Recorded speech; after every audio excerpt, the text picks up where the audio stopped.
Hello, everyone, and welcome back to another episode of the Sound Lodge Podcast, also known as the Lodge Podcast. Welcome, big episode, everybody.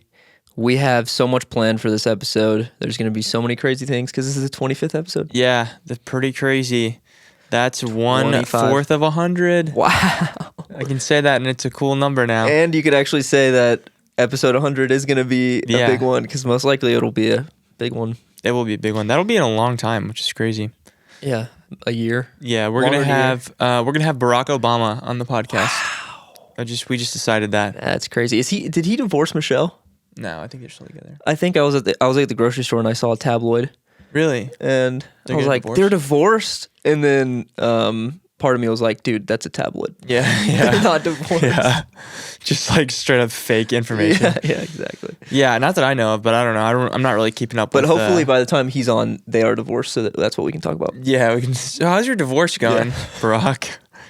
Let's plan the episode now and only plan divorce questions. Yeah, and we actually only have divorced people on our podcast.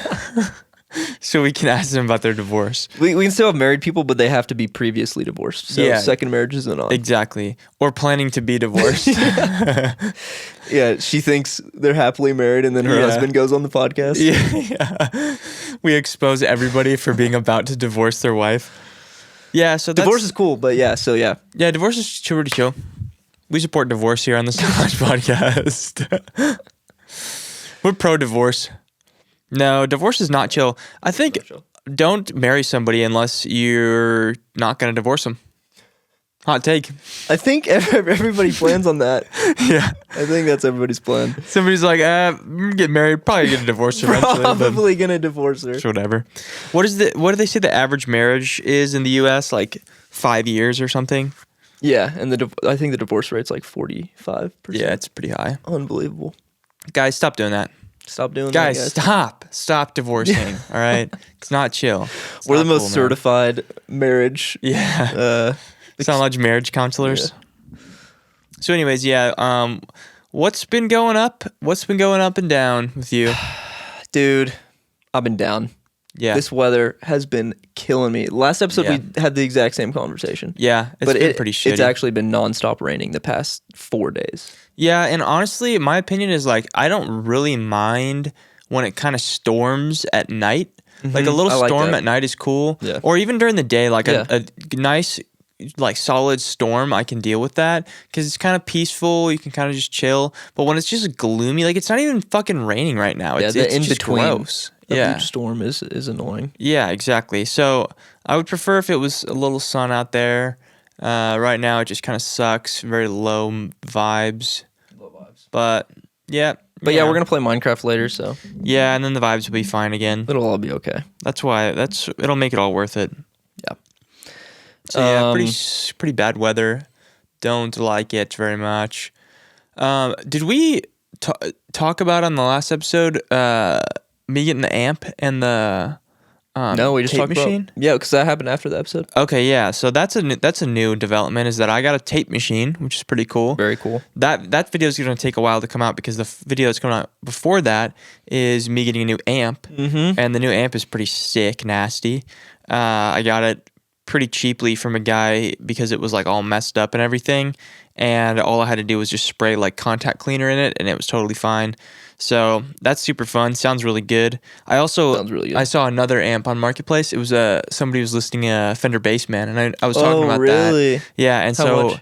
But he was listing it for $85, and it was like very messed up. Really? Like when he played the sound out of it, he had like a guitar plugged in, and it was just making this weird like oscillating sound. Like I don't even know how to describe it, but it was like very obviously the amp is messed up. And he was like, and the pots are like super crackly. And I was like, I'll give you 40 for it. Cause like it's totally not worth 85 at all. And he was like, if you meet me at 60, we'll have a deal. And then I was like, I can do 50. And he was like, I think my offer of 60 is fine. Going under 40% of my original asking price goes against my internal selling rules. That's what he said? Yeah, I was like, dude, you are a fucking moron, dude. I'd rather not meet you, actually. Yeah, I was like, yeah, it's not worth that much money. I literally told him, I was like, it's not worth that much money, but good luck, and I'll be here ready to buy it for $40 if, when you inevitably change your mind, because you're not going to sell it to anybody for $85. So yeah, people on Marketplace are sometimes just really dumb. It's always the people who like think that their item is worth way more than it actually is, who are just the worst people ever. Yeah. But yeah, Marketplace, it's a tough world out there. But yeah, so got some cool stuff on Marketplace. Got some videos and songs and stuff coming. The tape machine is so cool. Yeah, I'm really excited to actually get using that. It's just I've had so many other things that I'm working on to where like I have just had to kind of postpone using that. Yeah, no, I'm the same. We had a long conversation about how we're working on too many videos at once. Yeah, we need a bunch of unpaid interns to just do everything for us. Yeah, I mean, that's the thing is I don't even know what I'd make them do. Because I'd be like, hey, can you edit this video? And then they'd start editing, and then 10 minutes later, I'd be right over their shoulder. Yeah. And like, actually, move that a little. Yeah. Actually, let me just do this. There you go. Okay. That is true. I just need to clone myself. Guys, when's human cloning going to be a thing? We need to have children. I need to have just like, we need to have children. That's what we need to do. We should get kids, man. Yeah, we're going to adopt a kid. We're going to have a Sound Lodge kid. His name's going to be Sound Lodge. First name Sound, last name Lodge. Every episode he'll be right here. Yeah. He'll just slowly get older and older. Yeah. Always wear diapers though. Yeah. We don't ever like feed him or anything. He just kind of sits there. We'll call him Count Podge. Yeah. Remember when you made that account? The PayPal? Yeah, and it was your name. That was so funny, and then you had to change it like character by character. I forget it. That was a disaster. Trying to get such a disaster. Our PayPal set up. I don't even remember what that was for. It was probably for the merch or something. Yeah. But I just remember it was so funny because you made it your name first, and then it was like, oh, you can't have it be your name because it like doesn't match up with the account name or something.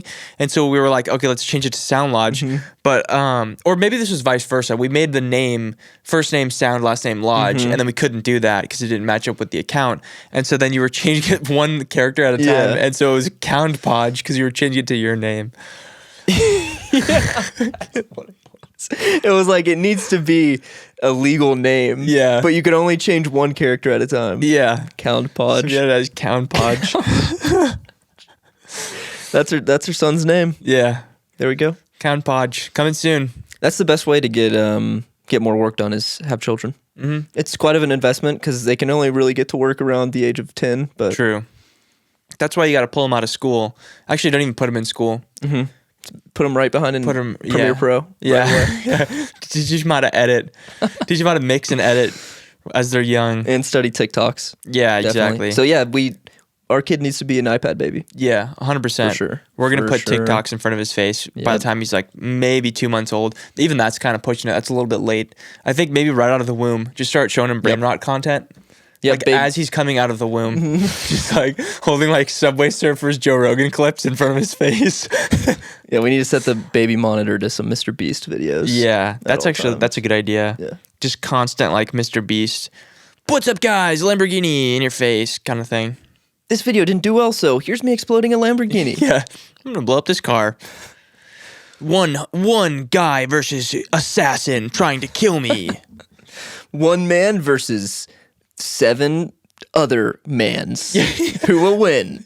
Yeah, so you made some good, and dude, we've been on a roll with the Facebook snags the past 2 weeks. Very true. Yeah, your guitar was a crazy snag. I think honestly my amp is one of my proudest snags just because of the fact that I got it for so cheap and then was able to fix it up so much. Yeah, you fixing it up was cool. Also the 2 inputs, that was so fun. Yeah, super cool.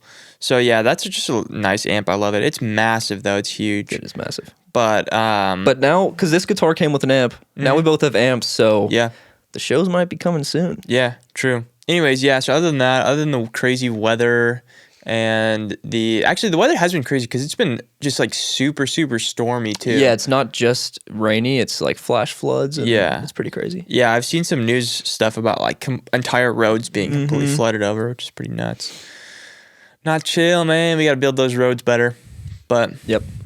what can you do? Humans aren't very good at anything in particular.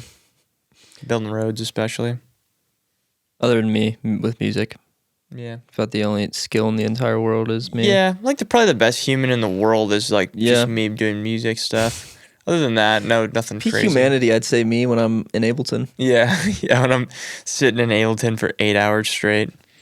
So yeah, anything crazy going on with you? My latest video I made in one day. Yeah, that was a fun drop. That was fun. It was weird filming the video and then seeing it the next day after, because like I'm so used to like us filming stuff and then it comes out like whenever, but like having to be like, whoa, this just happened. This literally happened yesterday. Pretty crazy. Yeah, you coming in to talk on Sunday and then it was up on Monday. Yeah, it was a fun challenge. I mean, like I've been saying, I haven't been dropping as many videos as I want, and it's not because of a lack of like effort or time I'm spending. It's just I'm also juggling a lot of other things at once. Yeah, which it made me think is the part-time job taking a lot of time out of the day? But it's really not. Like I'm really not. I'm averaging maybe like only 7 hours a week, 5 hours a week. Like I'm not working a bunch on the part-time. Right. I'm slowly going to get more responsibilities, but it's not taking too much time. So I'm like, what is actually taking my time? And it's just because I'm juggling so many different things. Yeah. So recently I was like, what is the one thing that I want to focus on? And it's always been music, but I feel like I'm shifting more into, okay, I actually want it to be YouTube now. Right. Because I've dropped some songs that I'm really proud of, and they're always going to be living on Spotify and stuff for people to listen to. And now I kind of want to shift my focus to something else and just get back into my kind of David Goggins grind mode. Yeah. And I think it's like that's kind of how humans work too, is you have different phases of like, okay, I'm going to be in music mode now, and now I'm going to be in video mode. And I think it's kind of normal to be that way, especially like when you're the way that we are, where we have so many different things that we do work on and that we're passionate about. Like it's normal to kind of flip every once in a while, to have a certain focus on a certain thing. I definitely get that way too. Like I'll just be in super grind mode on like working on songs, and then like I just don't work on anything for like a month, and I'm just full YouTube mode. So it's normal. Yeah, and it's getting easier because I'm editing a lot more, and I've been pretty like averse to doing any editing. Yeah, because I just wasn't too used to it, and I wasn't editing as much as making music. But I think it was Saturday.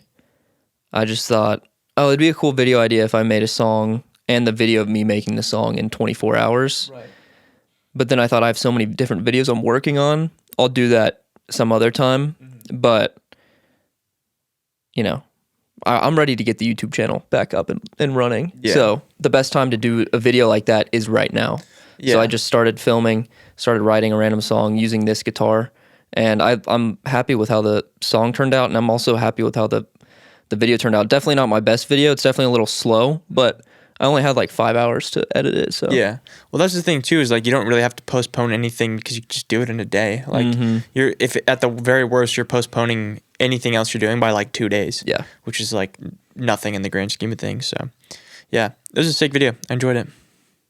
Definitely helped with my perfectionism. Yeah. I feel like when I have in the back of my mind, okay, this song's just a demo, or okay, everybody knows that I made this video in one day. It doesn't have to be as good of a video as I usually set my standard to. Because I'm like, everybody's aware that I didn't have a lot of time to make this video. Yeah. And also generally people just don't even like care about that. Yeah, exactly. Like they wouldn't know like if you said the video was made in a day or if you said it was made in like a month, like they would probably have no different. Like if it was like a month, they might be like, okay, I probably would have expected a little more to go into this, but like, okay. Yeah, it basically makes no difference to like the mass like audience. They care about the end product not as much as like you think they do. Well, you made a good point too when we were talking about it, that really the heart and soul of the video is the story. Yeah, and that's 50% of how good the video is. Yeah, probably even more. It's like 70% of how good the video is, and then the next 30 is the editing. And I can secure 10% of that from just spending one day doing it. Yeah. And instead of spending 2 weeks and maybe getting like 25% of that. So yeah, and like honestly, even I think 30% as far as editing is even a little high. Like I feel like the story is really 80% of any art form you're doing at all. Like totally. they always say like the story is king, and every other thing that you have to kind of that is basically just extra. It's just like a vehicle to tell the story better. So whether it's camera gear or lighting or certain shots you set up or editing or sound or whatever, it's all just a way to tell the story better. So it might enhance the telling of the story, but the bulk of what you're trying to get across is basically 80% is all about the story. You know, everything else is just like icing on the cake, essentially. Because if you tell a great story, you don't even need to edit the video at all. Yeah. Like you can have a completely 20-minute long uncut thing where you just like it's entertaining because you're telling a great story. So yeah, it's really all about the story. I think that's one thing that people tend to forget when they're doing any sort of art is that it has to kind of have a story. Otherwise, it's just like, okay, it's a cool like beat or whatever. Yeah. It's a cool like song, but like I'm not getting any like, you know, I'm not relating to the story of it at all. Yeah. Yeah. Pairing that with a good sound in a song is just the recipe to make somebody have a new favorite song. Totally. Because I mean, I feel like I am a little bit different than most people because when it comes to music, I don't think the story is that important. I think it's mainly just because I love producing music myself. So I feel like I actually make that more of a king than the story. It's just sonically how it sounds. Yeah. I don't even really hear the lyrics. Realistically, like story is not even about the actual lyrics too. Like I feel like the story is what you're portraying with the music that you're making. So even like with instrumental music, it's about the story as well because it's like what you're getting that person to feel. That's the story in that context, you know?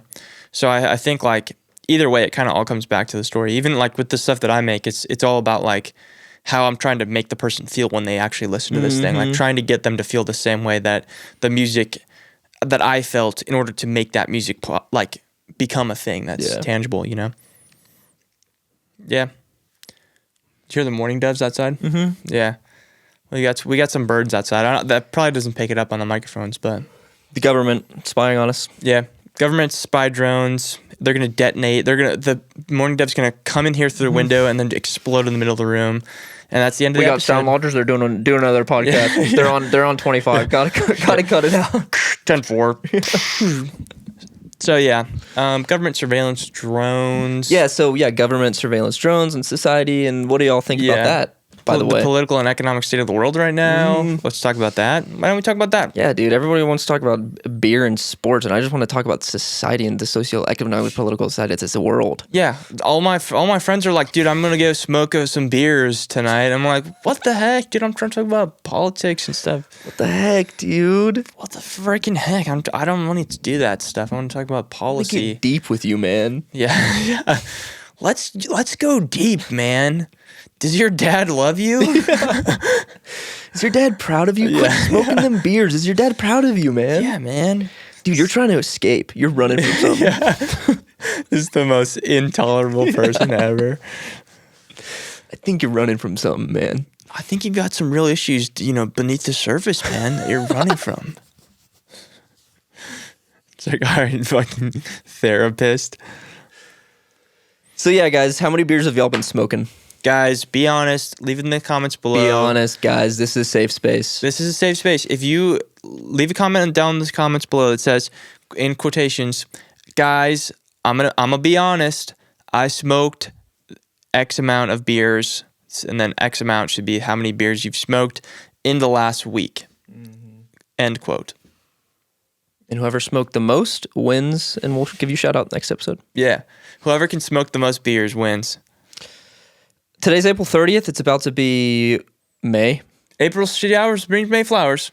So it's about to be not showers anymore. And it's April Fool's as well. Yeah. So they got pranked. April Fools. Thanks, guys, for watching. I thought we'd get better at podcasting the more episodes we made. Yeah, I think we've gotten worse. Yeah, guys.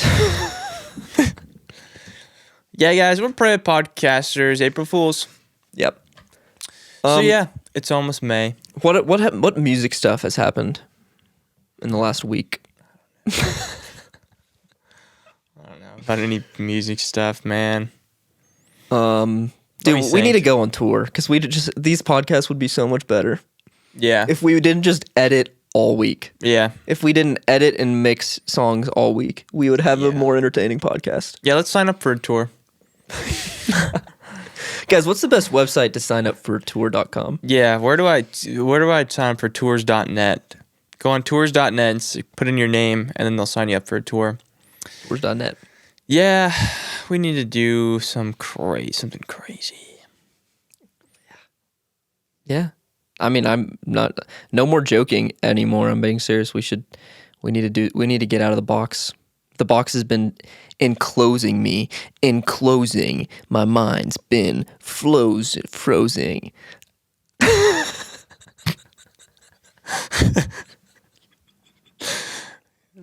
Yeah, I'm sorry, guys. Episode 25, our last episode of the podcast. This is how it ends, guys. Thank you for joining along for the journey. Yeah, we did. When we started this podcast, we did sign in paper. The moment Coleman starts doing spoken word on the podcast, immediate cut. Yeah, immediate termination. Yeah, termination of the podcast. So thanks for watching, guys. Our contract has now expired. We're void of any responsibilities. Yes, finally. Guys, what do you want to see from us? What do you want from us? Guys, we're gonna answer questions because we rely heavily on that to have any substance in these podcasts. Yeah. So if you guys didn't ask questions, this podcast would be all over the place. It wouldn't be anything. Yeah. But at the same time, let us know. Do you like when we're just goofing and gaffing and wasting your time? Let us know if you like us wasting your time. Let us know.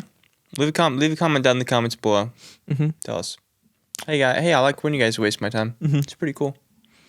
So GeorgeThomas says, do you think analog gear is overrated or underrated? We kind of talked about this a few days ago. We did, yeah. This is pretty chill. Yeah, that was a good conversation. Next question. Next question. That was the majority of our conversation. It's pretty chill. It's pretty chill. Analog gear is pretty chill. Yeah, analog gear is pretty chill. Underrated or overrated? It kind of really depends. I think in some situations, it's like to certain people, it's overrated. To certain other people, it's underrated. Like I feel like for the people who have a bunch of gear, they're always like, oh yeah, gear doesn't matter. Like gear is so overrated. But then like people like us, when you get like a new piece of music gear, it's just like inspiring. Like it's super exciting getting like a new amp or a new like little hardware compressor or something. I don't know. It's just cool.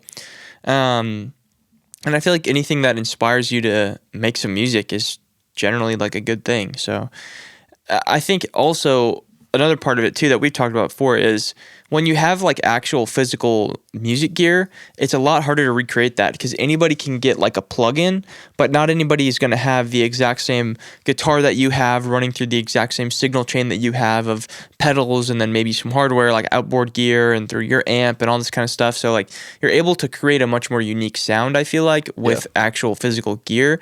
And it's just cool having like the tactile, you can move the knobs and you just have to be a lot more hands-on with the music, whereas inside the DAW you're just like messing with plugins that everybody else has, you know, like you're using the same, you know, RC20 presets that everyone else has access to, and it's not that original, you know. Yeah, I agree. I think it's rated. I think it could be. I think it's a little bit over on the underrated side. I think nowadays, because a lot of people are relying very heavily on just VSTs and things like that. Yeah. And yeah, I totally agree with you. I think one of the biggest goals of artists is to find their own sound. And y'all should watch the lecture when we talk about that. But like you said, the easiest way to do that is to get something that not everybody has access to. Yeah, exactly. And a lot of times that's actually vintage gear. Yeah. And the more you do that, it's an addiction. Yeah, it's so much fun. Yeah, because that becomes part of what's fun too, is actually collecting the gear, which is also a really important point, is that regardless of if it's underrated or overrated, it is as rated as it needs to be if it is inspiring you to make music. Yeah. I think it is overrated if you're just getting the gear and then not making the music, because then it kind of defeats the purpose. Because like if it becomes like more of a hobby for you to just collect gear and not make any cool music with it, then there's like, I mean, that's cool for the sake of itself, but like the goal here is to make music. So yeah, like you want something that's going to inspire you to make music. And I think that's why it's important to get hardware or analog gear that actually is applicable to what you do, because there's a lot of people that will get certain compressors just because people say that they're good, or like just because they say like I like this amp for jazz or whatever, but like you've never tried any other amps or like experimented with what fits your sound best, which is also what all of the like most famous, most legendary bands were doing. They were just like, for example, like Nirvana was just, they were getting gear that they could afford at the time. Like that's why the whole offset guitars thing, like Jazz Masters and Jaguars became a popular thing, is because at the time nobody liked them. Like they didn't do well. They didn't sell well for Fender. So it was kind of like the guitar that would just end up in pawn shops. And so a lot of like the indie bands would pick them up. And then now it's become like a huge thing again. So it's always been people were just using what was best for them and what like fit their sound best. So don't just go with like, you know, let's say you're a millionaire, you got like a ton of money or something. Don't just buy like all the best gear. Try out what works for you and what is applicable to the stuff that you actually make, instead of just being like, oh, well, everybody else is using this, so I'm going to use it too, you know? Yeah, I also think going one at a time with the analog gear, instead of like if you have a budget of $5,000, just getting 7 different things and then using them all at once. I think it's best if you go one at a time and really understand what that piece of analog gear is adding to your sound. Yeah. And it's also, I mean, as artists, we want to be evolving our sound. We don't want to just make the same music with the same gear that we have every single time. We want to be slowly getting better and slowly evolving our sound. And I think analog gear really helps do that.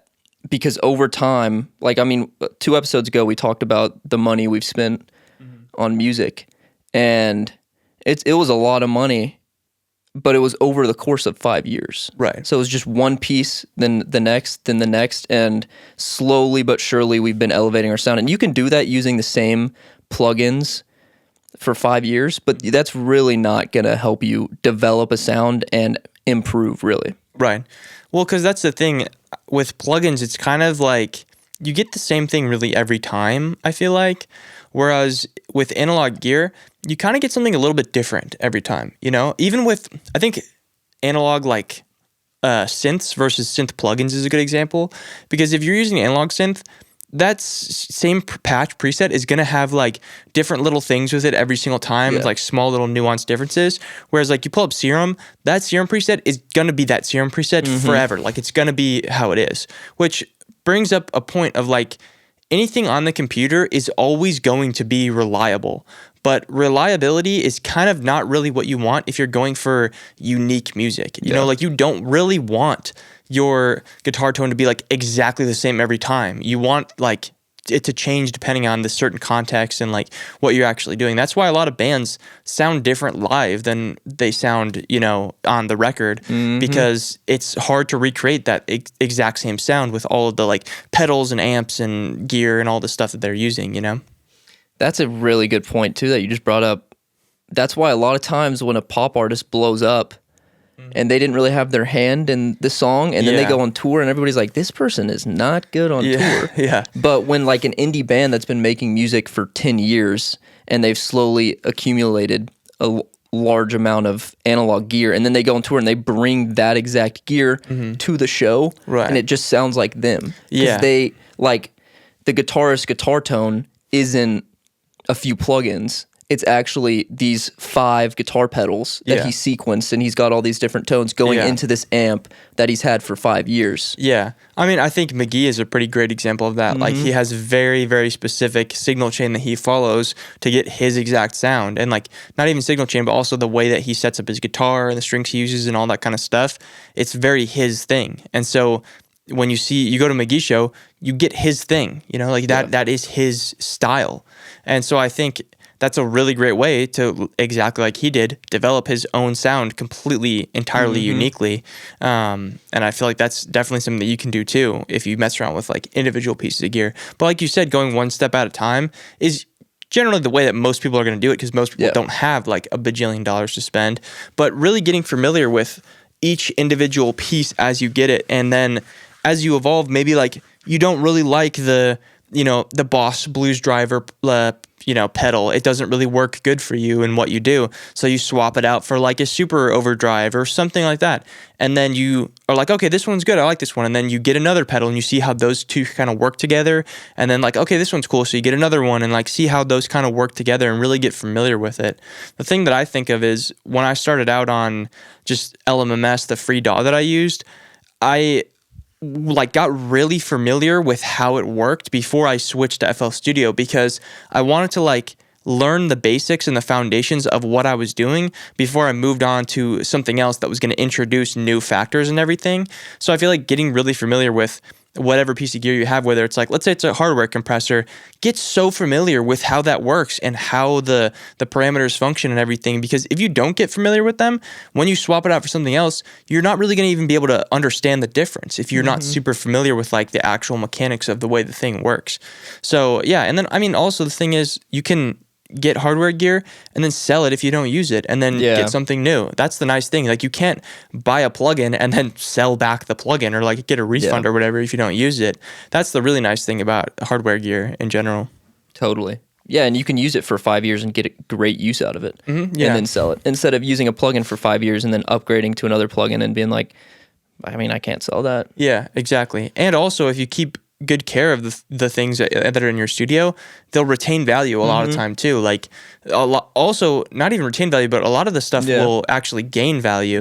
Like music gear is one of the best investments that you can make if you're a musician, obviously, because you can buy, Boss pedals that maybe 5 years down the line, some artist like McGee, again, good example, he uses this Ranger Effects reverb pedal, and that pedal, nobody really cared about it ever until they saw McGee using it, and now it's one of the rarest pedals. Like you can't even find it on the internet because everybody wants one, and the price is hiked up a ton. And it's happened with basically every artist ever. Like it happened with Mac DeMarco. They found out he uses this one synth. The price of the synth skyrockets. Tame Impala, same thing. They find out he uses this. He uses the Shure level lock thing. Price of it skyrockets. Nobody cared about it before. So music gear and like the state of certain prices of things is always changing. So the more gear you have, like the more it's going to gain in value over time. So it's really an investment. Yeah. Me justifying buying more music gear. Yeah. After the last 2 weeks, we've spent like $2,000. I need another guitar, actually. I actually need another guitar. But I mean, we're both huge fans of analog gear. I didn't used to be. I used to be more of a electronic producer, and I think that was really helpful actually starting that way, because I learned using Ableton Lite. I learned how to make music with just the stock effects. Right. So I actually learned how a compressor works. Yeah. And I remember how difficult that was to wrap my brain around. Like, what is a compressor doing? Yeah. What is the attack? What is the release? What is the threshold? I don't know these things. And then, EQ, learning, getting familiar with frequencies, and just all of the stock basic plugins, understanding those, I feel like that should actually be level 1. Right. If you're trying to produce music. Now, if you're an artist and you're just a guitarist, you don't need to really know about that until probably in the future. But as a producer, definitely get to know that. And everything we've said, this isn't to say that you can make really cool music. You can't be like Steve Lacy and make a whole album just on GarageBand. You can do that. You don't need the analog gear. I will say he was plugging in his guitars but you don't need the analog gear to make original music. You can find ways to make your own synth sound. Yeah. You can sample things. You can use Foley. You can be original without analog gear, but it's just so much easier to be original with especially vintage analog gear. Right. And I feel like it's more fun too, you know, because you're actually hands-on with the instrument or with the, you know, little gear you're using and stuff like that. So it's just fun to mess around with that kind of stuff. Having moments while you're making the song, going back and forth from computer to, okay, I'm actually going to go over here, like my VFX processor, going over here, setting different tones and going into the utility within that. Right. And adjusting from there, or coming over here and grabbing a guitar and then plugging it in instead of just being on my computer the whole time. Yeah, totally.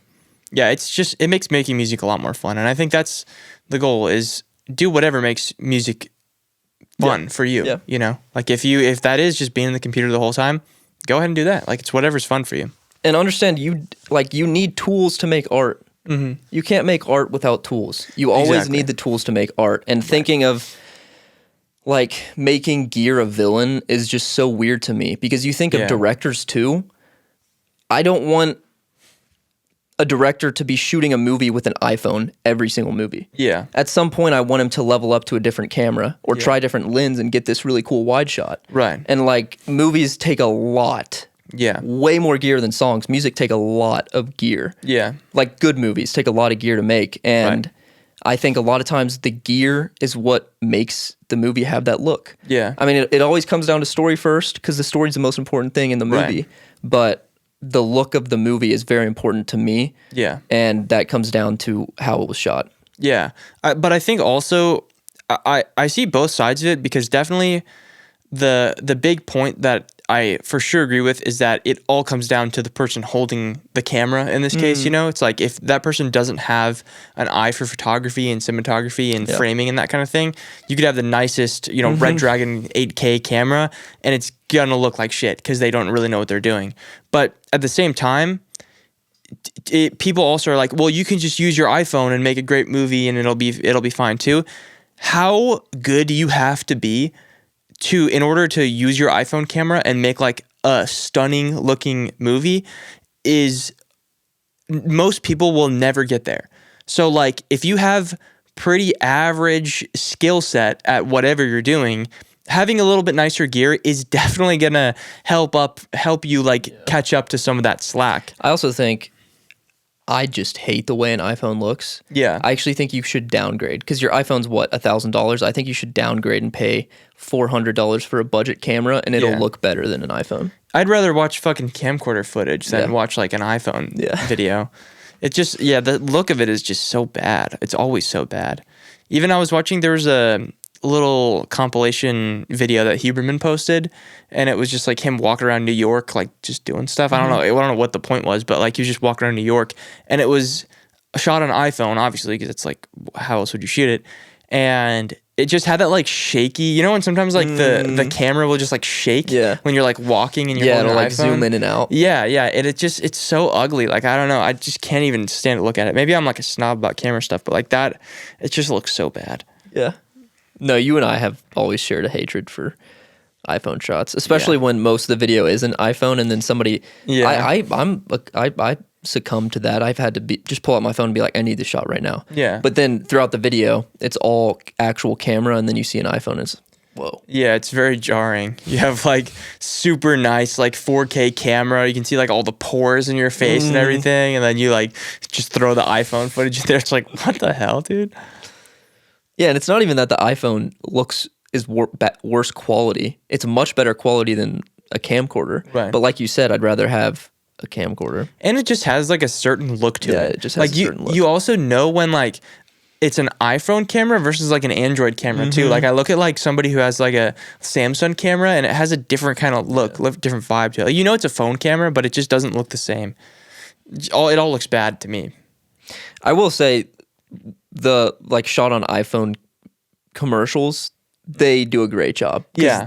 But comes down to gear. They've got a lot of gear going into that camera. They're using like different attachments. So. And they've got like gimbals and all types of stuff too. Like they've got a bunch of extra gear. And also that's the case where like they usually will hire a director who is super talented to work on that. So like mainly a cinematographer, because like they could have shot with a GoPro. Yeah. But if they had the lighting that they did for that shot, it would have looked fine on a GoPro even. Yeah, and it's like the same vibe if you switch it back to music too, where like you have you know a $10,000 Gibson guitar, you hand it to like some guy who's never touched a guitar before, there's no way he can make that sound good. Whereas like you hand a Squire to like a 15-year guitar playing veteran, he's gonna just make it sound good because he's at that level. But like if you're in the middle, I mean with guitars it's a different story because like I feel like the range of like guitars sounding good, it doesn't really come down to the guitar a lot of times. It comes down to like the other stuff involved, like the plugins that you run it through. I feel like if you have just a shitty guitar, like $100 guitar, and run it through like an amp simulator plugin, it's gonna sound basically the same as like a $5,000 guitar. Let's be honest, which like a lot of people don't want to hear, but it's true. Yeah, I agree. But yeah, so analog gear, underrated or overrated? It's whatever. Good. It's cool. Good. What do y'all think? Do y'all think analog gear is overrated or underrated? Slightly underrated, sometimes overrated in certain scenarios. Yeah. I agreeing with Ewing. Thank you. We just talked for 25 minutes. Dude, if we have music to talk about or at least something to talk about, this is a good podcast. Yeah. But when we start it and we have to talk about things we've done, when the only things we've done has been staring at a computer, it's hard to do that. Yeah, it's also like I'll just go probably maybe like 50 IQ mode and then like music comes on and it's like, well actually I think the transistors within this amplifier are actually an old model. It's like, what? Where did this caveman get this information from? What do you think the FL Studio logo tastes like? Probably like a pepper. I think a pepper. I think it's more fruity. I think it's a melon. Really? I guess it is called Fruity Loops Studio, but it looks like a habanero. Yeah. So I feel like it's probably. You think it's more spicy than sweet? Yeah, it might be like maybe spicy and sweet. Ooh. That would make sense. If it's maybe like a, like you know how they do the mango with the chili flakes on it. I feel like that's kind of the vibe that I would get from it. I'm feeling that too.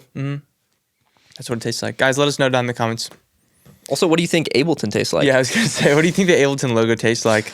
A cracker. I think it tastes like biting into a computer motherboard. That's what I think. Same texture and everything. Yeah, that's probably accurate. Yep. Probably accurate. George, thanks for your question. Thanks for recording, George. Pretty good question. Asphalt says, what levels would you say y'all are at with the instruments you play? Like beginner, intermediate, advanced, etc. And what are the different things/skills would you say establish you at that level? Probably like level 99. Oh, my overall is 99. Level 44 Warlock, actually. You don't know who you're talking to. Yeah, I'm a seasoned veteran. Level 44 Warlock. I'm a level 17 Mage. Sir, do you want salami or do you want turkey? Yeah. So this is the Subway. We're just trying to make your sandwich. Technically. Okay. Let me think. Levels. I think with guitar... We're doing like individual instruments? I think we should go individual instruments. And then you answer and then the other person answers for you. Okay. So I tell you what I think you are? Yeah. Well, after I say what I think. Okay. So wait, what's like max? We're just going to go beginner, intermediate, advanced. Okay. I feel like that's so simple. Okay. Let's go levels. Maybe 1 to 10. This is going to be sad if like I say, I think I'm a 6 and you're like, dude, you're a 2. Yeah. 2.5 maybe. Okay, maybe the other person doesn't answer. Yeah. Because then it'd also be weird if the other person's like, dude, you're actually so good. Yeah. You're like a 10, dude. Oh, you're an 11, bro. Yeah. Dude, you're a 10. These chicks don't know what they're getting themselves in. Dude, you're actually so hot. Yeah. Okay, we'll just answer ourselves. Let me see. Okay. Let me think. 1 to 10. No, I feel like we could answer. We could both answer. Okay. I'm going to start with guitar. Okay. Acoustic or electric, or is it just all in the same? We can go... Or we could go rhythm and lead, maybe. I like that. That's good. Okay, rhythm guitar for me. Yeah, so I've always thought of myself as a beginner guitarist, but I've been playing acoustic for, I think, like 5 years now. I need to stop saying years because I don't know time. But just some amount of years. Yeah, some amount of years. And I feel like rhythm. You got to think about this one because a 10 is 10 is like the greatest guitar. That's Yeah. like Jimi Hendrix level. yeah. And then I think 1 is like super beginner. Yeah. I'm gonna go with a 5. That's pretty solid. I think that's where I'm at because I know different strumming patterns. I can strum and sing, which I'm very proud that because that's a whole nother skill in and of itself. Yeah, is totally. being able to sing while you're strumming. That's a really important skill to have for sure. I think 5. Going 5 with rhythm, guitar, lead guitar, 3 or 4. Might be 3. I don't know. You're pretty good at lead stuff. I'd probably go 4. Like I can come up with melodies, but like when I'm jamming, I'm not that good at improvising. I'm gonna hit a lot of wrong notes. Yeah. Like I'm just gonna go with the chromatic scale. Yeah. And just move on from there, major, minor. But I'm gonna be hitting wrong notes. So I think I'm a 4. I'd probably say 4. That's fair. 5 with rhythm, 4 with acoustic. What do you think I'm at? I think I'd probably give you a 6 with rhythm and probably like 4 with lead. I think lead guitar, I think of it and I think of just like people who can like absolutely shred and like play all the like pentatonic licks and everything. And so like I just imagine those are like the super shredders. Yeah, totally. So yeah, I think probably 4 is solid, but I feel like you're probably better at rhythm. I think probably 6 is fair. Because I feel like rhythm guitar is like, I don't know. The best guitarists can combine both. Like that's what like Hendrix and all those guys do so well is they're able to like play the chords and just be like strumming the whole time and just be hitting licks and everything in there too. So they're able to combine all of it into one, which is so cool. Yeah. Also, I think the ceiling for lead is so much higher than rhythm because there's really only so much you can do. Like you can go crazy with rhythm, but there's really only so much you can do. But with lead, it's kind of the ceiling's like infinity because you can always get faster. Yeah, exactly. I agree. I think it's definitely there's a lot more really good lead guitar players out there where people like think like this guy's an insane guitar player. It's usually like he's playing a lot of lead guitar stuff. Whereas like with rhythm, it's like, okay, it's cool. He can like fucking play chords or whatever. Yeah. You know? Yeah, I think a 3 for rhythm is being able to play cowboy chords and like stay with everybody. You know? Yeah. I think that's fair. I think like probably like 2 or 3. Like I feel like a 1 is like you can play the chords, but like not very well. Yeah, in you're time. going like you're using like your fingernail and you're going like this. Yeah, or doing like the thumb strum thing. We've all been there. Yeah, 100%. You got to fucking start somewhere, man. All right. I said I'll just go through my other things and then you can go. Okay. Singing 10. Singing 10. I don't know, man.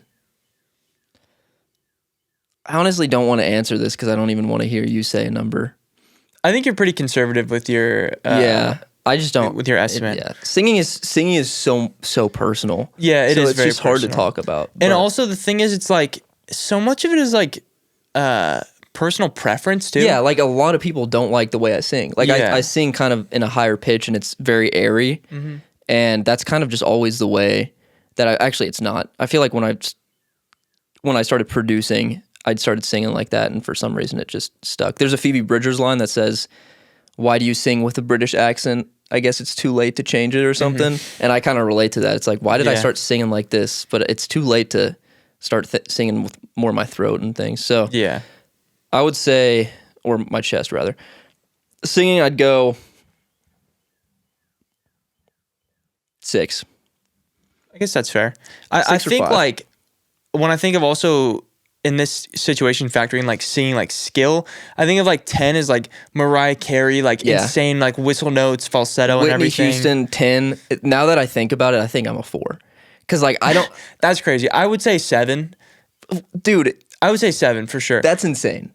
No, I think well, it's also personal preference too. Like I just like the way that your voice sounds like on all of our records. So and your stuff too. Like I feel like the fact that like I can listen to your music and just not be like, I fucking hate this guy's voice. Yeah, that's a good point. Like the 10 is so good. Yeah. But the low is this is unsufferable. Exactly. So I feel like I five. feel like a 5 rating is like I don't even. This is all right, but like I don't really want to listen to this. Yeah, because a 1 is turn this off right now. 1 is like probably you should never sing again. That's a good point. Yeah. So I would say 7 just because it's like I hear your music and I'm like, this is good music. You know, like to be able to make good music, that you need a pretty high level of singing. But then also I feel like if you go into 8 territory, you're like, all right, this is like, this guy probably had like singing lessons and shit like that. Yeah, because there's things that I don't understand. Like, I don't understand how singing actually works. Yeah. I've never had singing lessons. I don't understand how to do how to like get into my falsetto this way or do certain runs. Like runs is another thing that you have to practice. Yeah, totally. And for the longest time, for like 2 years straight, I would do vocal warm-ups and exercises every day, and that definitely helped me a lot. So I guess I've had like a little self-teaching. Right. But the way I sing has always just been in the recording aspect of things. Yeah. To where that's how I've developed my sound. That's how I've learned about singing, even though I haven't really learned anything. So yeah, getting into the 8 is like, this guy actually knows what he's doing. He's been singing for a while. Yeah, I feel like 7 is like the brink of like making good music and like singing really well, but like probably not like classically trained or anything like that. So yeah, that's probably good range. I'd go 6. Okay, piano. I haven't played piano in a while, so I don't know. You're pretty good at piano though. I also think piano is like the same kind of way where like 10 is virtuoso. Like some of the greatest musicians ever to walk the face of the earth were like pianists. Yeah. You know, like I think of like some Mozart type of shit where like they're doing just insane stuff. So I feel like 10 is almost like unobtainable in a way, unless you like devote your entire life to playing piano. I feel like. And 1 is chopsticks. Yeah. 1 is playing chopsticks. So I'm better than chopsticks. Yeah. I'd probably go 4. But I also do understand the theory. Like I learned theory through the piano. Yeah. So like I do understand how to come up with chords. I'd go 4 or 5 probably. I think probably 5 is fair. Because I feel like 5 is like, you can make your own songs and stuff, but like I feel like if I handed you like sheet music of like classical music, that's another thing. Really I can't read sheet music, so I'd probably stick at 4. Yeah, I think I'd say 5, but that's around where I think it's fair. What else we got? Bass and drums? Yeah, bass, I'd go 4. That's the thing is like, bass is fucking easy, let's be honest. Like I'm trying to be nice about this, but I mean, good bass players like Thundercat, that's so fun to watch. Totally. I think of Thundercat, Flea, even like Davey 504 or something. Yeah. YouTube guy. Yeah. Like he's pretty insane on the bass. So there's a lot of like really, really good. Those guys are like 10s in my opinion. But that's like 8 and above is okay. This guy like knows bass. Bass is like his thing. Yeah. You know? Yeah. And then 7 and below is this guy wants to be a guitarist. Yeah. This guy is a guitarist, but they just made him play bass in the band. Yeah. So I'd go 4 because I feel like saying 5 would be like I'm good at bass, but I'd go 4 because I'm better than 3 because I do my own bass in all my songs and I can make it move around a little bit. Yeah, exactly. Like you're not just playing root notes on everything, so that's fair. I'd go 4. Drums 2. I feel like you're a little better than 2. Really? Yeah, I think I'd probably give you like 3, I would say. Yeah, I was thinking 3. I was thinking 3 too, because 1 is they actually have no clue what's going on. Yeah, so much of it is like timing too, and I feel like your timing's gotten a lot better. Like, cause that's just a huge thing with drums is like being able to like actually stay in time. Yeah, like that's what Ringo was so good at. It was just like staying in time and like being like a clock for the band, you know. And like if you're able to do that, like you don't need to do a whole bunch of crazy like fancy chops and everything. But I mean, then you think of people who are 10s, and it's like that's the stuff that they're doing. Like they're doing crazy virtuoso stuff as well. So I'd go 3. There's my ratings. What about you? That's fair. Start with guitar. Rhythm guitar. Maybe like a 4 on rhythm. 4 on rhythm. Because I can't sing and play at the same time. Because that was one of your things. Yeah, but I would say you're better at rhythm than I am. So like it is weird. What did you give yourself? I think I gave myself a 5 on rhythm. Okay, I could maybe go 6 then. that seems so high. I don't know. I'll go 5 too. Yeah. I mean, you're better than me, but I think the whole singing thing that's not actually in the qualification of a good rhythm guitar. So Yeah. I think I'd say I'm 5, but yeah, going 6 is. But I think you're a 6. I feel fucking pretentious saying. But you're like you are a guitarist. Like you're really good at rhythm. You know, you're really good at rhythm and lead, and you're definitely way better than me. So I'd go 6.2. That's fair. I think lead probably go like 4 or something. Really? Yeah. I think you're as good at lead that you are at rhythm. I'd say, or maybe a little bit lower. I'd go 5.8. I'd go 6. I feel like I don't know what I'm doing. I just hit a bunch of wrong notes until I hit the right ones, kind of. I think I said 4, so I'd put you at like a 6. That's fair. I think I this definitely is uncomfortable. Yeah, you know, it's so weird, like talking about your skill level. And it stuff. is weird. Yeah, I think because I don't want to like go too high and then seem like super stuck up, but then also like if I go like too low, then it's just like weird too.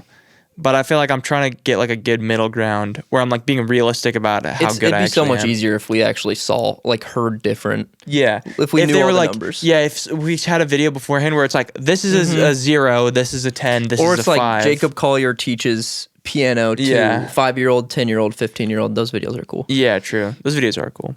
I'd say you're a 6.6. I think the one thing I'll give myself credit for is that I am able to come up with melodies pretty well. Like I'm able to come up with like pretty good melodies, and I think that's a lot of what lead is about. Yeah. So I can give myself at least some credit for that. Like I'm able to come up with pretty nice sounding melodies.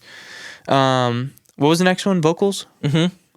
Like 2 maybe, like really? 2 or 3. Yeah. I'm giving you a 4. Thank you. I appreciate that. I think I'm even 4. I think 4 with skill level because you just have not ever sang. Yeah. But for me, like you said, vocals is a lot of personal preference. I really like the way your voice sounds. I'd say it's like a 6. Thank you. And I think that if you just sing more often, you could easily get that up. Like you could, if you sang regularly for the next 2 months, you'd get that up 2 points easily. But you never sing, you know? Yeah, true. Yeah, I give myself like a 2 or 3 because I just hate the way it sounds. But yeah, rating your own voice is just very weird. Yeah. When it comes to piano, I'd probably also say like 3, maybe 2 or 3. I think you're a 4 at piano. Thank you. 4 or 3. I mean, hearing you play a piano, it sounds good, you know? And I feel like you do understand chords. Yeah. But you just haven't played piano that often. Yeah. So like I feel like the more you play, the more comfortable your hand will be moving around and stuff. Yeah. I think it's just like on a guitar, I know exactly where I can go to get the chords that I want. Whereas with piano, I know where I can go to, but like I'll have to think about it for longer. Yeah. Like my brain and my body isn't as connected with the piano as it is with the guitar. So definitely I feel more sluggish. But like I can like, if I sit there for a little while, I can get the chords to like play what I want to play on the piano. But it definitely doesn't turn out as good as like I envisioned in my head. Bass. I don't know, like 4, 5, maybe. I think 5. I feel like it's just not a bass player, but like I enjoy playing bass. Like I like to play bass, but there's definitely like I could get a lot better at like just doing like octave stuff and just I don't know, like learning more of like the scales and everything. And I don't know. Yeah, I just never gonna really spend that much time like practicing bass, to be honest. Yeah, that's the thing. I think of bass. I really like good bass on songs, but for me, I think of bass as really the only time I'm picking that instrument up from the hanger is to add bass in a song. Yeah, exactly. It's not. It's harder. It's so much harder to just practice it on its own because you kind of need like some sort of accompaniment. Whereas with guitar, you can kind of just pick it up and play it whenever. I'm moving. I think I said 4 for bass. I think I said 3. I'm keeping it at 3 because 3 or even 2 because I play bass with a pick usually because it's just so much easier for me because like I'm more comfortable with guitar and I can play with my fingers sometimes. Usually I play with a pick because I actually like the quicker attack, but I can't really play with my fingers that well, and that is bass. You know, true. Playing with your fingers. So. I'm glad that I made myself learn how to do that. Yeah, that's what I'm saying. You're good at that. So I'd say you're a 4. I'm probably a 2. Yeah, I think that's fair. Drums, I would say maybe like a 5 or something. Yeah, I'd say 6. I want to say 7, but like good I think drummers. 7 is like pretty insane. You're entering the territory. But dude, you can hit some fills, man. Thank you. And that's the thing is, like, you look at someone playing drums and you think to yourself, I think I could do that. But then you get up there and it's doing this, you know? I can't even. So, yeah, I'd say you're like a 6.5. You're between 6 or 7. Thank you. Yeah, I feel like when I sit behind the drum kit, like I feel very, like I can just kind of do whatever. Like whereas with, I can do whatever and like turn my brain off. Whereas with guitar, I'm like, okay, I have to figure out how these chords go together, and I have to like figure out like a good voicing for this and all this kind of stuff. Whereas drums, I'm just like, hit drum fast, sound good, you know, like it's not, there's no like thought required, which makes it so much more fun for me. It is a whole new category. It's the only instrument that's not melodic. Yeah, you know, and it's rhythm, because you need rhythm and melody in music, and it's a whole new category of music. So Asphalt also says, and what are the different things / skills you would say to establish you at that level? That's a good question. I feel like we actually did talk about that. We did kind of talk about that. I think, rhythm guitar, I'll go through this as quick as I can. Rhythm guitar, being able to just play to where you can play without drums and it'll sound good. And you can have like strum patterns in which you kind of get everybody kind of moving. That's important for rhythm. Now that the more I'm thinking about it, we might even have to bump our scores maybe a little bit higher by a half point or a point, because we're producers. We're actually pretty decent rhythm guitarists because we have to play completely in time when we're recording. Yeah. And the amount of times, like I get better at rhythm guitar every single time I make a song. Yeah. Because I record the guitar 50 times. Yeah, exactly. We do have a lot of practice of that. I feel like that's the thing that I kind of practice the most, is just playing the chords of the song, you know? So yeah, I think being able to play a decent amount of chords too, that's a good thing. Like being able to kind of know your way around what chord shapes you're going to play is really important. Yeah, learn the cowboy chords, then move on to bar chords. Yeah. And then start getting fancy with like different crazy tones, crazy stuff, crazy chord shapes, crazy. But but play to get better at it. Just I think going on YouTube and typing in like drum beat, and then playing rhythm to that, and then for the latter, for lead, going into and playing backing track, doing like a whatever genre you want to play, like pop punk, 118 BPM backing track, and then just go crazy. I think with lead, it's really important to be able to play just notes that sound good over a track. Like if you can do that, you're pretty much set, you know?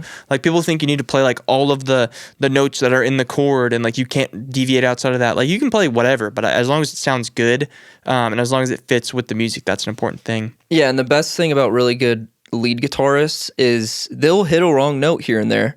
But once they hit it, they're like, okay, how can I make it look like I did that on purpose? Yeah. So then they go back into the scale and then they bring it back in. And then people are like, oh, he actually tried to do that. Yeah, but he actually slipped up and he made it look purposeful. Yeah, it's like the Victor Wooten thing. Like there are no wrong notes. Like it's true. Like it's just, music is all subjective anyway. Yeah. So like I could play a bunch of quote unquote wrong notes. And if you think they sound good, then they sound good. Yeah, the devil's advocate to that is playing a wrong note and being like, they have to know I did that on purpose. And then just always playing it. Yeah, exactly. Just doubling down on it. Like, no, this is part of the song. No, guys. This sounds really good. It sounds good. You're gonna like it after I play it 70 times. Yeah, no. Vocals, I don't know. I can't really speak. We did kind of talk about it. We gave it pretty much. It's very subjective. Very subjective. Very subjective. I think obviously number one thing is you've got to make music for a certain amount of time. Either that or just be a music savant and listen to music for a certain amount of time to even be slightly objective about your own voice. Yeah. Most of the time, people are going to hate their own voice. Yeah. But there's a few some people who think they're better than they actually are. Yeah. And what I'm saying is you need to understand what is in key and what isn't. Yeah. That's number one, man. Yeah. And there's because we do a lot of feedback streams, a lot of people just don't understand that. And I always try to say, it's not your voice, because you don't ever tell somebody that because it's like, dude, that's Your voice sucks. yeah, exactly. It's literally your voice. You can't change anything about that at all. They can't change it at all. So you got to be like, it's not the tone of your voice that I hate. Sometimes it is because music is subjective. Yeah, sometimes it is. But it's that you don't yet understand when something is out of key. Mm-hmm. And so you just got to develop that over time and slap some heavy auto tune on your vocals. And if it sounds way different, if you're doing a different melody with the auto tune on, then let's rethink career path. Yeah. So I go be a plumber or something. I think just listening to enough music and getting as objective as you can be about your own voice. Obviously that goes to every single instrument we've talked about so far. Yeah. But more so your voice. I mean, most of the time you're actually going to hate it and you're going to rate yourself even lower than you actually are. But some people will do the latter. Yeah. Yeah. Piano, I feel like being able to just play basic chords and play freely in all the different scales is probably like, that'll get you like a 7. I feel like if you can comfortably play in every different scale and like somebody says, yeah, we're playing in B minor and you know what all the chords are and everything, like instantly, that I think you are where you need to be with piano.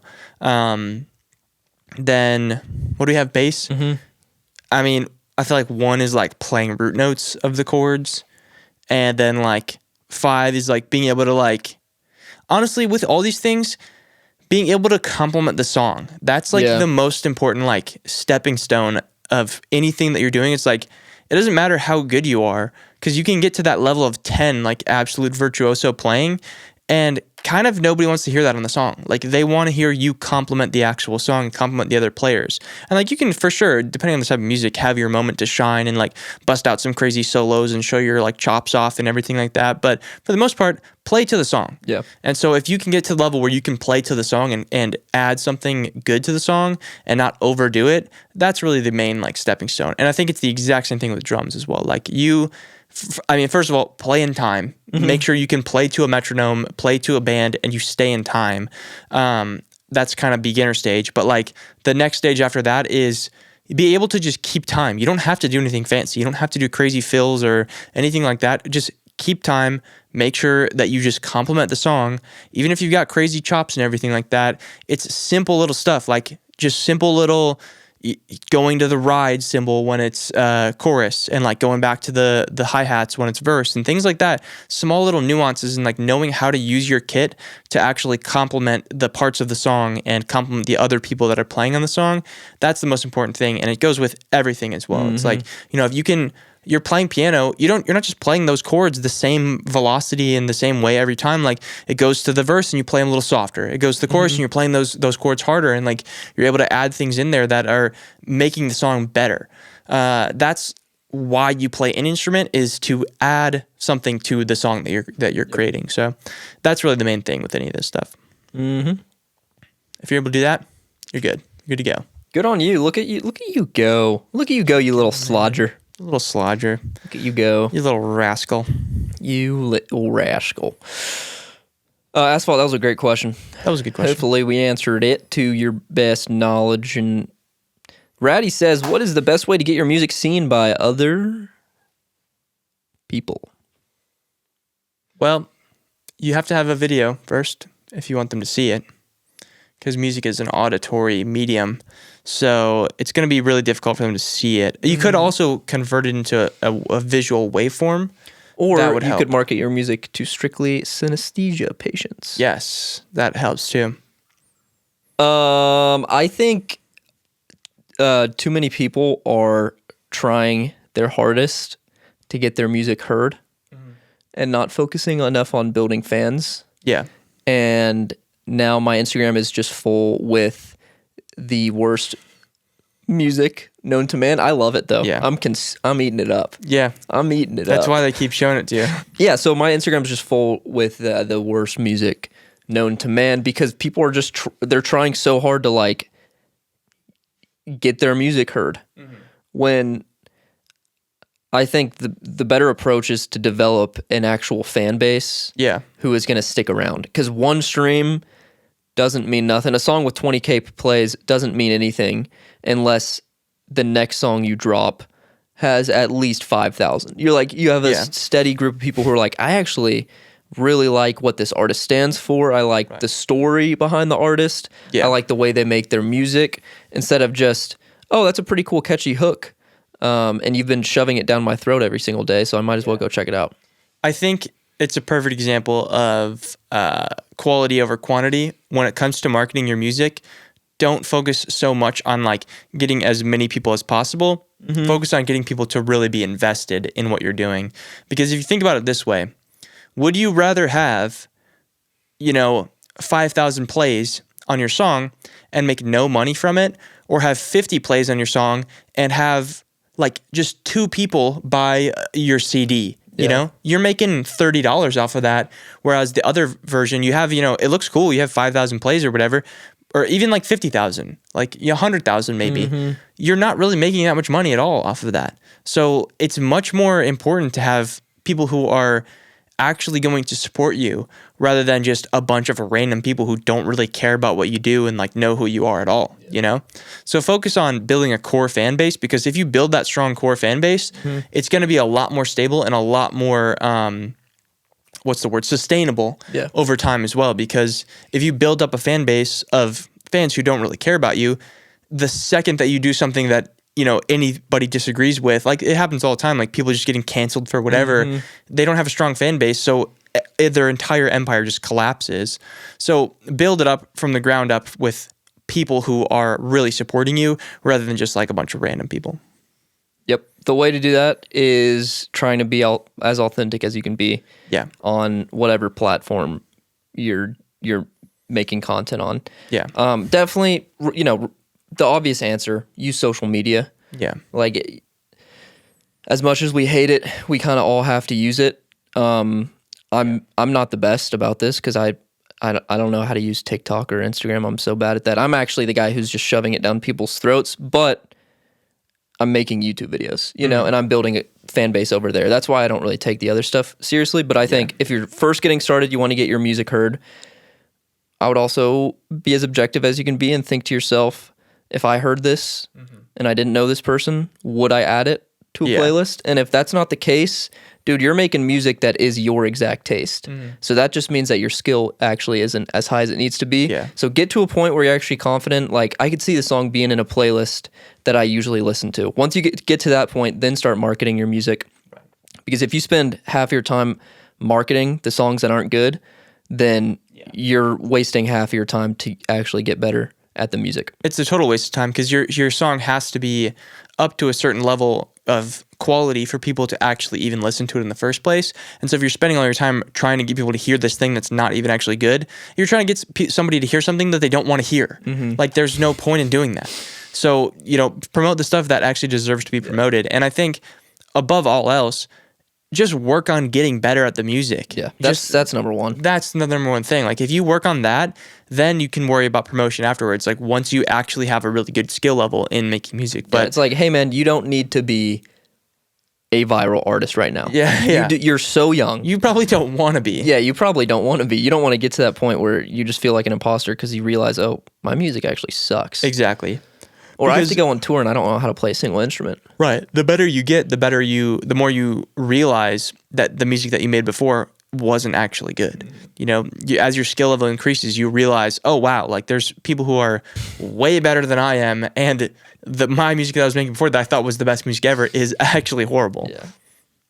Yeah. So, use the social media, but I would also say use YouTube, man, because YouTube is a long form content platform, and that's the best way to get people invested is to start posting videos that aren't just 30 seconds long, because we can't really hear about your story with just vertical shorts and TikTok. So start making, this is how I made this song. This is how I made this song. This is what I usually write about. This is what I'm going through. And start building up that audience of people who might see another video and be like, oh dude, I'm happy to hear you got better from that last episode. And then it's like, whoa, I've got these people that are actually following me and not just listening to each song that I post on TikTok. Exactly. I think you want to have people who actually care about you as a person more than just like kind of listen to your music sometimes, And I think that's just the way that we do it. But there's also plenty of other platforms to kind of get that too. Like, you could live stream. Like Twitch is a good way. Like making songs on live. A lot of artists do that, and they built up a really, really strong fan base because people are sitting there for hours on end, just talking to you. So that's a really good way to build up a fan base as well. And there's a lot of different ways to go about it. But I think be creative, and it all comes back to, like we've been saying, build up a strong core fan base of people who actually genuinely care about you and what you do as a person. So yeah, hope that helps. So yeah, do it. Yeah. Do it, and then maybe. Yeah, maybe do it. I'm gonna get one game of Subway Surfers in, guys. Yeah, if that's okay with y'all. Guys, we're probably going to wrap it up at that question. Guys, we need more questions, because if you didn't notice, we started this podcast and hated ourselves. Yeah. Because we have nothing to talk about other than answering your questions. Oh, but trust me, guys, it doesn't start just when the podcast starts. I always hate myself. Don't worry, guys. Don't worry. It wasn't anything you did. It wasn't you. Yeah. This is always this way. Yep. Maybe it's a little bit of you, guys. You know who you are. Yeah. You right there. You're the reason I hate myself. You're the reason. It's all because of you. No, seriously, go in the Discord and ask us as many questions as you can about mainly music-related things, but also other related things, how babies are made. I was going to say it if you didn't say it. Other things. Also, if anybody wants to know how babies are made, ask us that question and we'll be able to answer that one. I think it'd be also nice if you started asking, or not even asking questions, but saying, hey, what did you think about, and then say topic. Because yeah, that's a good idea. That'd be nice. Maybe we should make a new channel for that. Yeah. Podcast topic ideas. Topics. I think that's good, because we don't really stay up to date with pop culture. And if we get questions that are like, hey, what did you think about Sabrina Carpenter and Chris Stapleton getting together, then we can talk about romance, and I really want to get into that stuff. We are going to make this a romance podcast, actually. I think Chris Stapleton and Sabrina would make a dope baby. I don't really know. Probably. Maybe. Probably. I don't know. That'd be chill. That baby would be singing, probably. Probably. I don't know. So, yeah. Pretty much. So let us know, guys, if you have any questions about what we think about stuff. Yep. Let us know. Ask us in the Ask Us Questions channel. And if you're still listening to this, sorry to interrupt you. No, you're fine. But if they're still listening to this, that's cool. Oh, so okay. No, go ahead. No. What are you gonna say? No, you interrupted me now. Yeah, sorry. I had to get back. No, sorry. Wait, go ahead. I just interrupted you. Okay. We need to end this episode. Yeah. Let me look up pop music. Pop music. What's going on? What's up with pop music? What's up with pop music right now? Pop music, what's going on? Pop music, what's going on? Welcome back to a new segment on the Cell Lounge podcast called "What's Pop Music? What's Going On?" You know your podcast is falling off if you have to type in "What's going on in the world?" Pop music, what's going on? Music topics. What's happening? What's happening? What's happening? All right, guys. So today we're going to try out a new segment on this episode called "Music." What's happening? Yeah. Several trends are shaping the music landscape. These include the rise of AI in music creation and production. Let's talk about that. AI sucks. AI sucks. Stop doing that. Whoever made that article needs to be...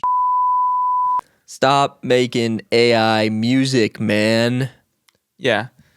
Also, like, that's so dumb that you would, as a journalist, write a whole story to, like, draw attention to that. Because, like, that is literally just going to create more traction for all the AI bullshit. So, like, obviously the media is always the enemy, but you as, like, a journalist, you are part of the problem. Yeah, they don't care making about an article like that. No, they don't. I mean, that's the thing, like, none of those guys, I mean, I can't speak for every single one of them, but, like, the majority of these, like, media outlets, they don't care about, like, artists and how, like, AI effects are. They're like, this is a great story. Like, I'll be able to make a great article about this and then, get my raise for the month or whatever. So, yeah, I don't know. AI, stupid. And if you use AI for anything at all, you're stupid too. Hate to break it to you. But Hey, to break it. You're calling me stupid because I actually do use AI. All my music is AI. Oh, yeah, true. I forgot all your music's AI. No. My bad. No, I actually use AI in Photoshop Really? to like extend images. That's fine. That's not like a thing where like I'm using AI to like Yeah. make a cover art because I'm too lazy to make one myself or like pay somebody else to do it. No, I use it a lot, and I don't do like, snowy owl on lakeside, generate image. I don't do that, but I do like, oh man, my head's a little cropped off. Yeah. So then I just do like AI generated fill, and it's really good, and it helps a lot. Helps a lot with YouTube thumbnails, and I've noticed the more I use it, I notice with other thumbnails a lot too. I saw a thumbnail from, I forget his name, but some music challenge guy, and it was with Patty the Batty, the fighter. But the thumbnail, I was like, that's AI, because they were sitting on a red couch, and the whole background was the red couch, and I could tell that it was AI generated. But the thumbnail looked really good. The video had like 10 million views, but the thumbnail looked really good because like the whole background was cohesive, but I could tell both sides of the couch were like not fully realistic, but you can't really notice that. So like AI actually really does help with, if you have taken a photo yourself, I don't have a problem with extending it and giving it a better ratio on the... Well, yeah, because I think it's kind of just another way to edit an image that is yours already. Like the way that you're talking about is just like an editing technique. And I think that's where AI can be very helpful. And also that kind of technology has existed for a long time as well. Like that's not like a new AI thing. Like the new AI stuff is like creating images from scratch, like generative AI stuff. Or like Drake singing about how cool Coleman is, enter. Yeah, exactly. I've made a few of those before. Gotten a few of those made, but... Gotten a few of those. Yeah, that kind of stuff, like the generative AI in that kind of way, is bad. Don't do it. So that's what's going on with popping. Yeah. Music, what's happening? Ooh, but contrary to that, the next thing, the resurgence of physical music formats. Oh, that's cool. That's cool. That Records. Cool. Yeah. I like that we're just reading the headlines of the articles. Like, yeah, cool. It's because their music physical coming back. And the increasing focus, bless you, on... Let's cough, thank you. On personalized music consumption. That's AI. What do they mean by that? Personalized? The increasing focus on personalized music consumption. I don't think that's AI. I think that's like Spotify being like, here's your DJ set. I press play. Hey, Coleman. Hope you had a great day today. Yeah. Here's some Tame Impala. In February of last year, you were listening to this song a bunch. Hey, Coleman. Saw you got on Instagram yesterday and you were only on there for 5 minutes. Why'd you leave? Yeah. Spend a little bit more time with me. Yeah. You've only listened to Spotify for 20 minutes today. I think you need to listen more. Your account's going to get terminated if you don't stay on here for another 5 minutes. We're going to raise your subscription price again. Yeah, I actually saw a little thing, a little video earlier today that was like a little handheld. It was in the shape of like a Walkman, like a cassette player, but it had this little screen on it, and you could add songs to it. So it was like an MP3 player, but it was hi-fi, and it runs like nice headphones, like studio headphones and stuff. So you can listen to just music. It's only a music player, and it's like a little mobile thing. People were saying like, oh, it's like $80, like $100 or something, which is really not that bad. But everybody's like, I'm not paying $80 for that. It's like, dude. Like, I don't know what to tell you then. It's not the product for you then. Yeah. I thought it was really cool. How do you get music on it? There's a micro SD, and you just load the micro SD onto it. Yeah. It's basically the way that you would do it with old MP3 players. Yeah, exactly. Like back in the day. I recently found my iPod Shuffle. Yeah, you were saying that. And that's how I got a flash drive, and I couldn't move the songs from my computer to my Shuffle because my computer's too new. So I had to move my songs from my computer to my dad's old like 2010 computer Mac, and then from there to the Shuffle. Yeah. So I've got like a bunch of Gregory Allen. I like running with that on. Yeah, that's sick. I definitely the Shuffle I don't think has Bluetooth capability, does it? No. Yeah, so that's the nice thing about this little thing is that it had Bluetooth. That's cool. And like it'd be nice to get like maybe not the the super small shuffle, but maybe the one with the screen on it. I don't know if those are Bluetooth compatible, but one of the like earliest iPods that you can get that has Bluetooth, and just get that so I don't have to like carry my phone around with me all the time, you know, because it's dude. I've been thinking about just fucking taking my phone, snapping it over my knee recently. I think I'm gonna get a flip phone. that'd be fun if we actually tried. If we did that together. Flip phone for 30 days challenge. I'd be down to do that, man, because it would help us focus a lot more on the music. It'd also be like a good video idea. Totally. But yeah, man. The thing is that like I use my phone a lot for a lot of things that are very helpful. Yeah. And it'd be hard to leave it, but that's what the man wants you to have to use it for everything. They do. And I just look at the man and I say, guess Frick what? him. Frick you, I'm my own man. Frick the man. Exactly. I am the man. I am the man. Exactly. Oh, I'm the man. That was a Nico Vins song in 2010. I listened to that in middle school straight up. That's sick. I'm the man. I'm the man. Oh, I'm yeah. the man. Yeah. I remember that song. I don't think it was Nico Vins. He had another name. Yeah, I don't know what his name was, but I know the song. I'm the man. Yeah, but that's what I say to the man. I look at him and I say, 2010 club banger. I'm the man. What else is music topics that's happening is also they're talking about the rise of genre blurring. Musicians are increasingly blending different genres, creating new and unique sounds. Hey, that's always happened. That's not a new thing. Yeah. Slow news day, apparently. Hey, musicians are doing this thing that they've been doing for 40 years. The evolution of music genres, this is another subpoint. These aren't the same things. New subgenres and styles continue to emerge, reflecting the ever-changing cultural and technological landscape. Wow. It's the same thing, I think. Yeah. The ever-changing cultural, electronical, technical landscape. Wow. The monetization of music. Artists are exploring new ways to monetize their work, including crowdfunding, NFTs, and direct fan engagement. We're going to make an NFT, guys. That is the segue. That would be actually funny. That would be so fucking stupid. If we made an NFT. Slodge coin. Slodge coin coming soon, Everybody get your guys. Slodge coin. I remember I used to be pretty NFT heavy. Yeah.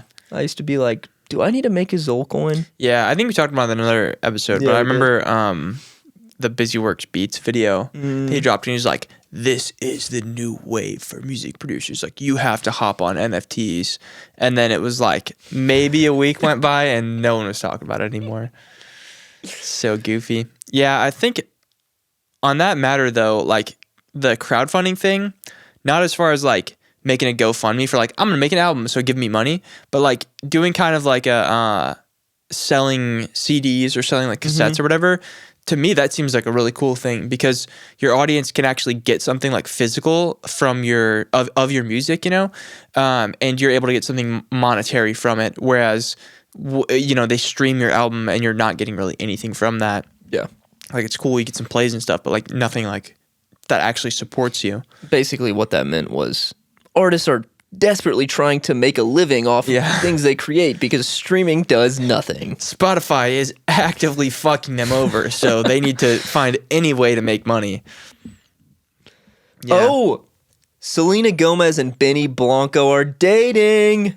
Haven't they been dating for like a long time? Have they? I think so. Oh. I think that's like, when was this article written? Like 6 months ago? I learned that recently. A timeline of Selena Gomez and Benny Blanco's relate. Let's get into it, guys. Guys, let's get into it. We did say we're going to talk about romance here. Fans have a lot of reasons why they want to see Selena Gomez find love. I could not give less of a shit. I actually don't really care that much, but all of her fans are just so eager for her to find love. Dude, articles.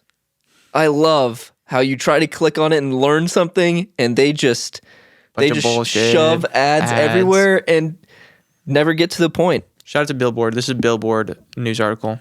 February 28th, 2019, I Can't Get Enough.